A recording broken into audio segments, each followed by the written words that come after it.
This is Time Signatures with Jim Ervin, a podcast and radio program presented by the Capital Area Blues Society in Lansing, Michigan. Most any contemporary musical style can trace its roots back to the blues. Explore the blues and its connections with captivating interviews, lively discussions, and news from the world of the blues. You know I'm crying, baby, driving up and down these Michigan roads, yeah. And now, here he is, your host, Jim Ervin. Well, thank you very much, Parker, and thank you for joining me here on Time Signatures. I'm Jim Ervin, and along with me in studio is our producer, Dedalian, and two well-known Lansing area keyboardists, Mike Skory and Jim Alfredson, both of whom have played in one of the capital city's longest-running blues bands, the Root Doctor Band. Now, as I mentioned, this is part 3 of our conversation, and you can listen to the previous installments at lccconnect.org under the Time Signatures podcast webpage. Jim, I'm going to start with you on this one. How would your previous bandmates describe you and your work ethic? Ooh. Hopefully they'd say that I have a strong work ethic and that I learned the tunes on time. I think I was, in my early days, probably kind of a taskmaster. Going back to what Mike was saying about wrong chords and stuff, I would not hold back if somebody played a wrong chord. I'd be like, hey, that was wrong. This is what the chord is. And when I was younger, I was probably a little more passive aggressive, so I probably was kind of a jerk about it.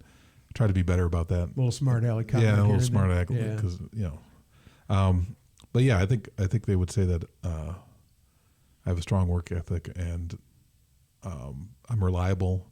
I always tell the younger musicians that I mentor, I'm like, hey man, there's going to be players out there that are better than you, always. My dad told me this. He's like, there's never going to be a time when you're the best, ever. There's just too many people out there doing it. And that doesn't matter. What matters is you show up on time, you're pleasant to work with, and you know the material. And I have to be honest, talking to Freddie and James and some of the other people that I've talked to in the Lansing area, I've never heard, I can honestly say, out of anybody's mouth, a bad word about another musician. Mm-hmm. You just don't hear that. I mean, people, when you get together to jam and play and have a good time, that's exactly what happens. And you work through the little bumps here and there. We save that for our wives. We tell our wives. That guy. How about you, Mike? What was the question? Lincoln.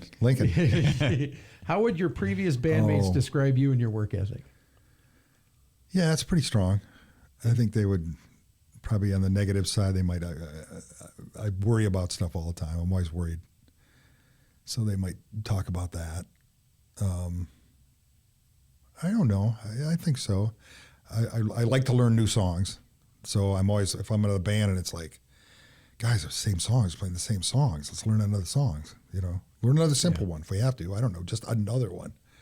So I always push that. Yeah. Okay. I keep expecting the door to open and have like some former bandmates come in. Oh yeah, and actually like tell me, hey, this is what we. This is your life, Jimmy Alfredson. This is your life, guys. Both of you have become well known. I mean, in the greater Lansing area and well beyond for your keyboard work. This is one of my favorite questions that I like to ask a musician. How do you guys balance the public life with the private?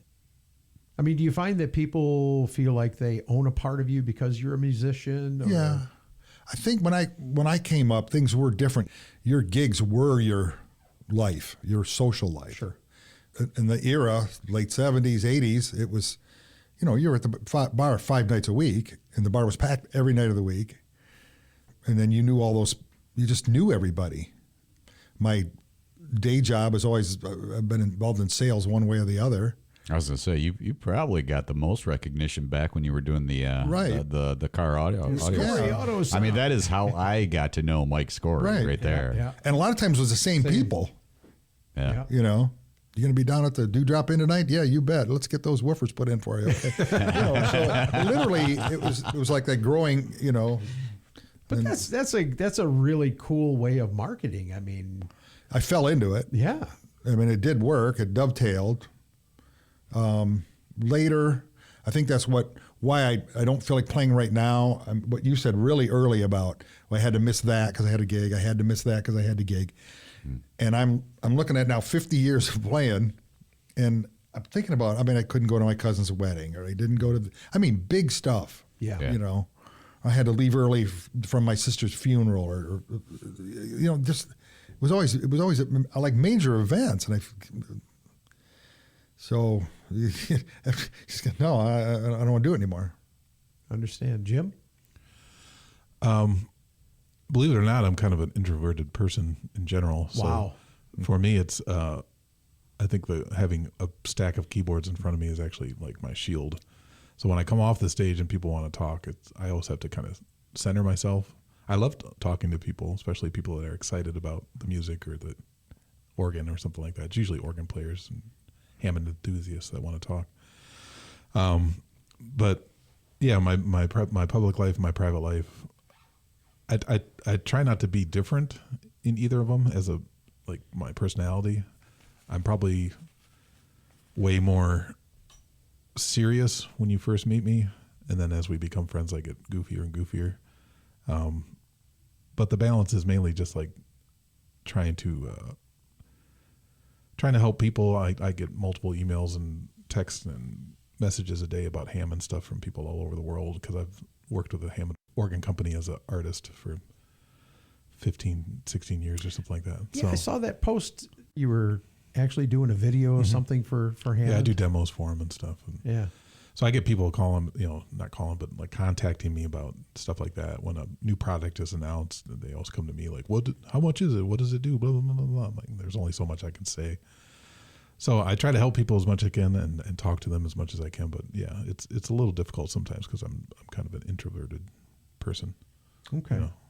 How do you guys feel the internet has impacted the music industry? Has it been good? Has it been bad? Has it been somewhere in the middle? It's been both. I mean, you can't really make a living selling music anymore. You have to play live, which is kind of good. At the same time, there's so many people making music that it's hard to make a living at it. But that's also a good thing, because I'd rather have people making music than making bombs or something, Like, more creativity is not ever a bad thing in my mind. More artistic expression is never a bad thing in my mind. The hard part is finding the niche that you can make a living in, and finding the avenue to get to the fans and to get above the signal to noise ratio. But in general, I think it's been a good thing, because you can pretty much be your own manager, be your own booking agent, be your own everything. And there's a lot of bands that have done that have been very successful in the last 10, 15 years. And it seems like when I was a kid growing up, a star would bring out a new CD like every couple of years. Yeah.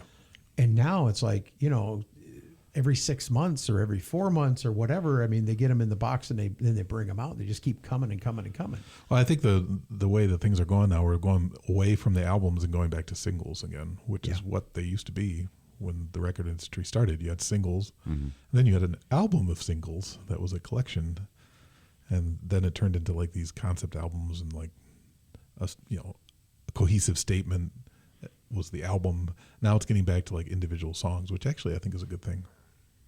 Mike? Yeah, I don't know. I mean, it's I guess my first reaction, I don't know if it's right or wrong, it's a generational thing.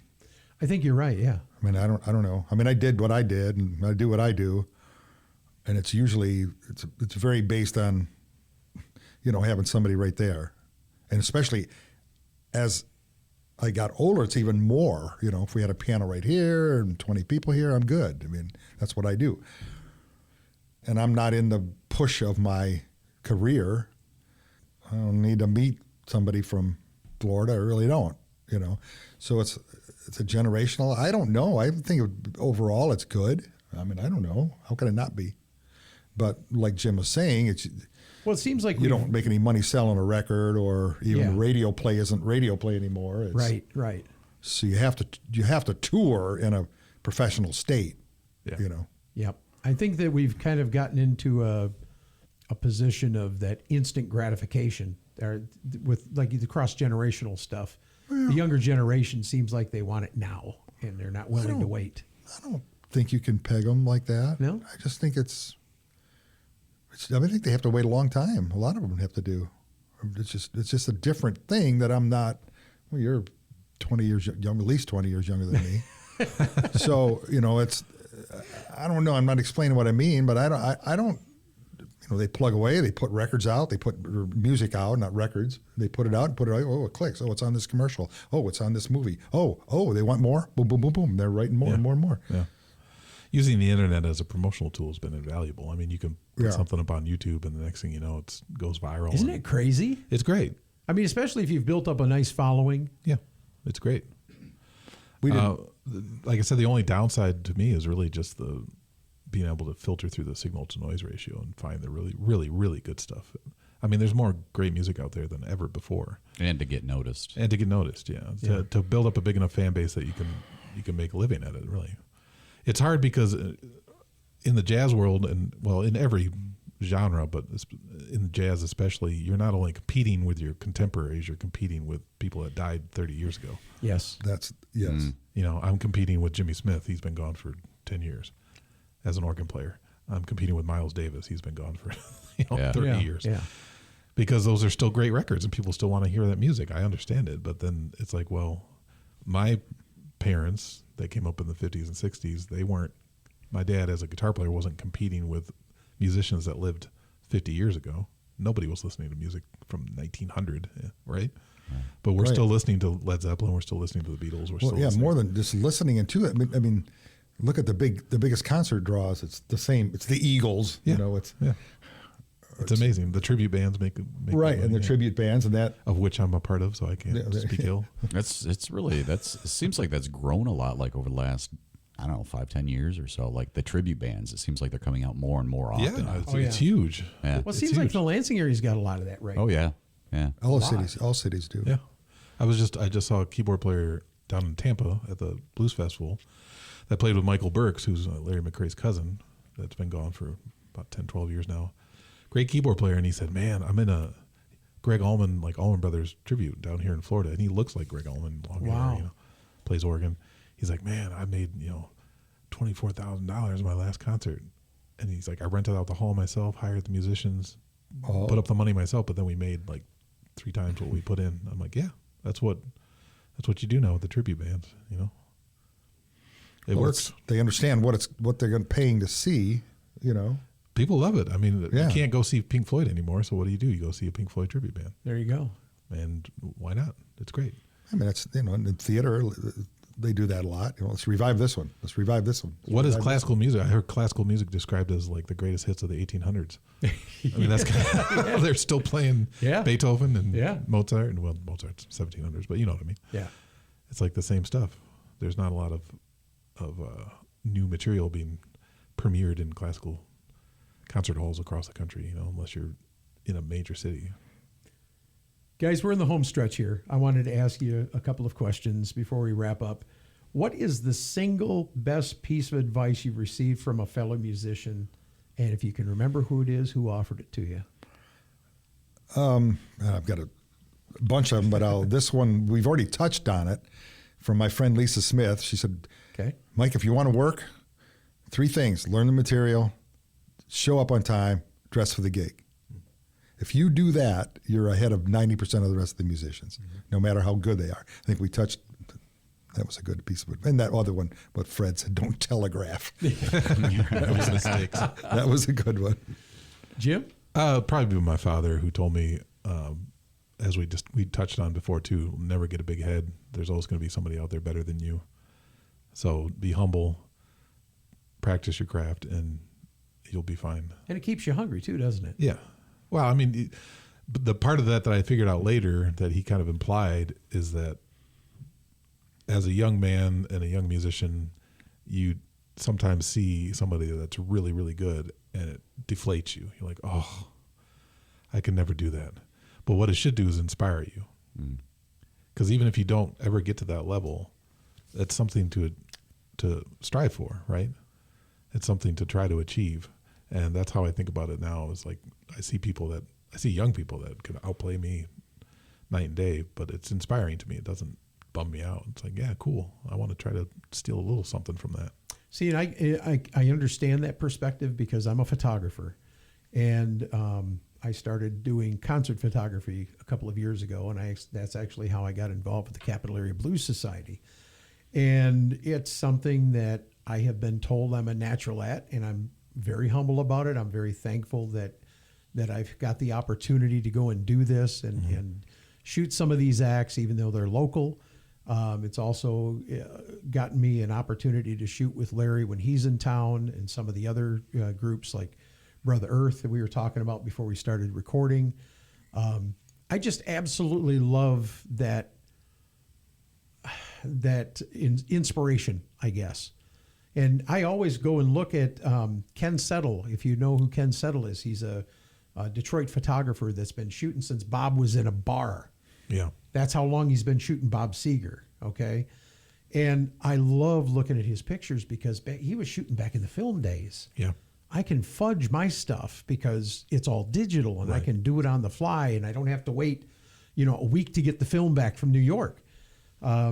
So it's fun, and I do like to use other photographers to push my creative juices, if you will, and to get better at my craft and make something that people enjoy.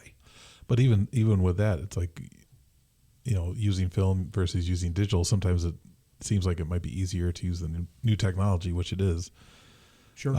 But the spark and the inspiration and the talent still has to be there. And it's the same thing with this younger generation. They grew up with YouTube. They can go on YouTube and find any piece of music they want. They can find 10 people playing it. They can find 12 different lessons of how to play it. Yeah. Whereas when I was trying to learn how to play like Jimmy Smith, I had to listen to the record, slow it down, try to decode what was going on, like try to hear through everything. You know what I mean? Yep. It's a totally different thing. But the thing about it is that drive and that inspiration and that creativity and that talent still has to be there. It's still the underlying foundation. It's a great springboard for my last question. And I'm going to start with you. Okay. What is your advice for aspiring musicians? I would say, getting back to what we've talked about numerous times, be on time, learn the material, and dress for the gig, and have a humble attitude, and of course, practice. Nothing beats practice. You just have to put the hours in. There's no shortcuts. I don't care how talented you are. You're eventually going to hit a wall, and you need to just keep playing and keep practicing. But attitude, learning the material, showing up on time, those are the three most important things. Mike, how about you? I get to keep it on music. I would just say keep learning songs. You learn a song, learn another one, learn another one, learn another one.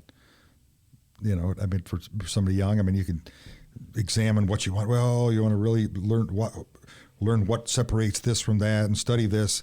I think for somebody young, it's just learn another song and try to, even if you think you're not a singer, try to mimic the melody as best you can.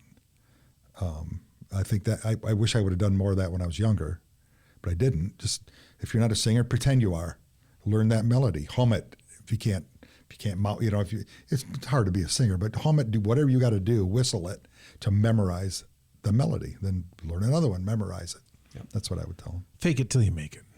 What's that? Yeah. Fake it till you make it. Well, if you, There's some truth to that for sure. What it's about. Learn, yeah. My first gig, man, I remember it was with that country band that I played with in Mason. Oh, and they're playing all these country tunes. I didn't know these tunes, all these classic rock tunes, Eagles tunes and stuff. I was like, man, I was listening to Jimmy Smith and stuff. I wasn't listening to this stuff. But you just kind of go in and I can do this. Yeah. Fake it till you make it, and you'll learn a lot.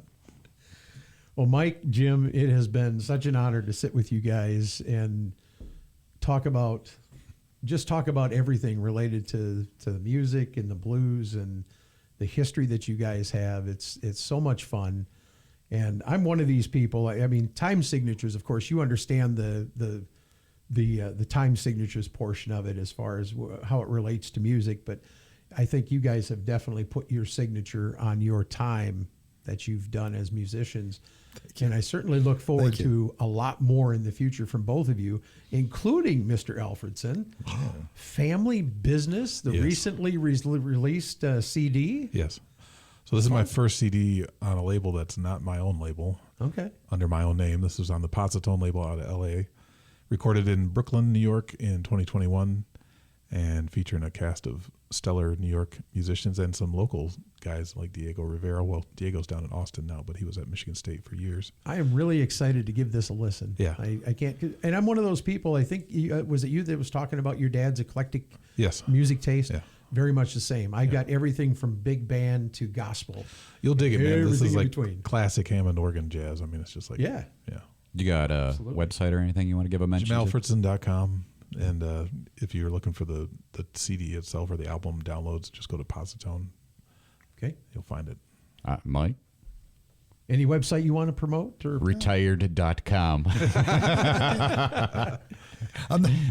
I guess I'm not pushing it. I know I got Go nothing. see him at Music Manor for crying out Stop loud. it at Music Manor. yes. Yeah. Just don't do it on a Friday because he won't be there. 3333 South Cedar. Thank you all Thank once you. again for being here. We really enjoyed having you guys. And man, I'll bet we could sit here and talk for another hour, but y'all need to get home. I know we didn't get into the good stuff. Isn't that crazy? No. I mean, there's possibilities coming back again. You know, we've already got. I think We have a whole segment on the weirdest places. I think we have we have enough material. I think for 3 episodes. Okay. So there you go. All right. All right. Well, that's going to wrap it up for us this time. We appreciate you all being here. Make sure you check us out at lccconnect.com. And we look forward to seeing you next time on Time Signatures.